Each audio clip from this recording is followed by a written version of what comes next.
रामकृष्ण हरी. 5 डिसेंबरला आहे मार्गशीर्ष महिन्यातला पहिला गुरुवार आणि आपण सर्वजण या दिवशीपासून लक्ष्मी व्रत करणार आहोत. कारण प्रत्येकालाच माता लक्ष्मी व भगवान विष्णू यांची कृपा हवी असते. आपण उत्साहाने हे व्रत करतो.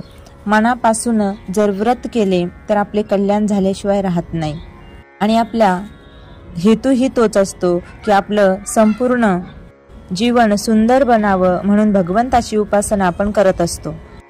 चला तर मग या व्रताच्या दिवशी काय करावे व कोणत्या चुका आपण या व्रताच्या दिवशी करायच्या नाहीत हे आपण समजून घेऊया.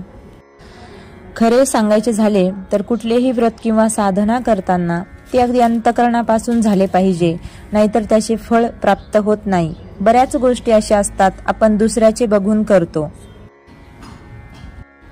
तर ते चुकीचे आहे. आपल्यावर भगवंताची कृपा होण्यासाठी अगोदर आपल्याला कृपा पात्र व्हावे लागेल. त्यासाठी काही नियम सांगितले जातात. व्रत उपवास करताना अनेक गोष्टी लक्षात घेण्यासारख्या आहेत. त्यापैकी काही गोष्टी मी आपल्याला सांगणार आहे. व्रत करताना काही नियम आपल्याला फॉलो करायचे आहेत, तर ते पुढील प्रमाणे सांगता येतील. पहिली गोष्ट, भगवंताविषयीचे मनातील प्रेम. प्रेम जर नसेल तर तुम्ही कितीही प्रयत्न करा, कितीही उपासना करा, कितीही व्रत करा, ते देवापर्यंत पोहोचत नाही. दुसरी गोष्ट आहे अंतःकरणाची शुद्धी.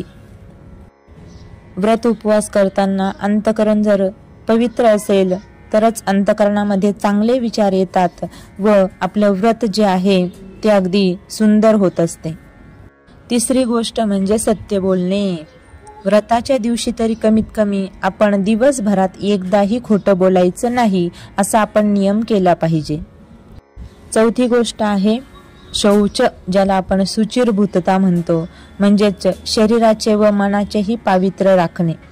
शरीर आणि मन जर पवित्र असेल तर मनात भक्तिभाव निर्माण होतो आणि प्रेमही भगवंताविषयीचे निर्माण होत असते. आणि शेवटची गोष्ट आहे, जे व्रत उपवास करतो त्याविषयीचे संपूर्ण ज्ञान आपल्याला असणे आवश्यक आहे. देवाविषयी मनात प्रेम असेल तर नामसाधना असेल किंवा भजन असेल ते अगदी भक्तिभावानेच होत असते. पण मनी नाही भाव म्हणे देवा मला पाव, अशाने काही भगवान परमात्मा आपल्याला प्राप्त होत नाही. नुसतंच करायचं म्हणून करायचं तर मग त्याला काहीही अर्थ नसतो. भावाचा अभाव असेल तर कितीही व्रत वैकल्य करा, ते काही देवापर्यंत पोहोचणार नाहीत. उदाहरणाने सांगायचं झालं तर एखाद्याला जर आपल्याला कॉल लावायचा असेल, फोन लावायचा असेल तर मोबाईलमध्ये जशी रेंज हवी असते त्याच पद्धतीने भावरूपी रेंज अंतःकरणात नसेल तर केलेली साधना देवापर्यंत पोहोचत नाही. मग हा भाव केव्हा निर्माण होतो, जेव्हा अंतःकरणाचं हृदयाचं पावित्र्य असतं त्यावेळीच हा भाव निर्माण होत असतो. म्हणजे हृदय पवित्र असेल तर देवाविषयीचे प्रेम, माया, भक्तिभाव मनात निर्माण होतो. एखादा पाहुणा घरात येणार असेल तर आपण घर जसं अगोदर स्वच्छ करतो त्याच पद्धतीने देवाला आपल्या अंतःकरणात बोलवायचं असेल तर अगोदर मन, अंतःकरण शुद्धी करणं महत्वाचं आहे. आणि एकदा मन पवित्र झालं की मग येवोनी गोपाळ आहे तेथे. देवाला बोलवावं लागत नाही, देव आपोआप आपल्या या हृदयरूपी मंदिरात येत असतो.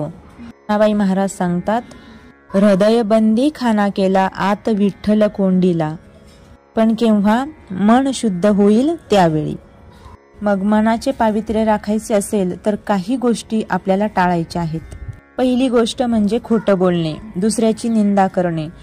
दिवसभरामध्ये आपण कितीतरी खोटं बोलतो, पण व्रत जेव्हा करायचं असेल कमीत कमी त्या दिवसापुरते तरी आपण खोटे बोलायचे नाही, दुसऱ्याची निंदा करायची नाही.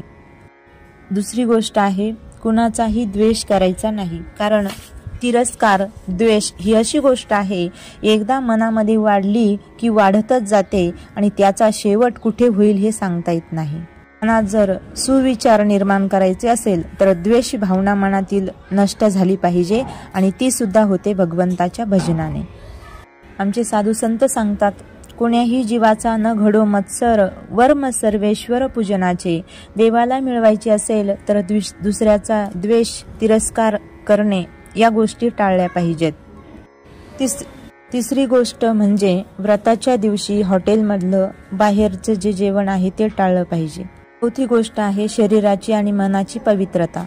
शेवटचे अखंड नामस्मरण. ज्या देवाचे व्रत करावायचे आहे त्या देवाचे दिवसभर आपल्याला नामसंकीर्तन मनातली मनात का होईना पण नामस्मरण करावायचे आहे. इतक्या गोष्टी जर पाळल्या तर निश्चितच आपली साधना, व्रत, उपवास ईश्वरापर्यंत पोहोचेल व आपल्याला शुभ फलाची प्राप्ती होईल. सर्वांनी अशा पद्धतीने व्रत करण्याचा प्रयत्न करावा. अवधूत चिंतन. श्री गुरुदेव दत्त.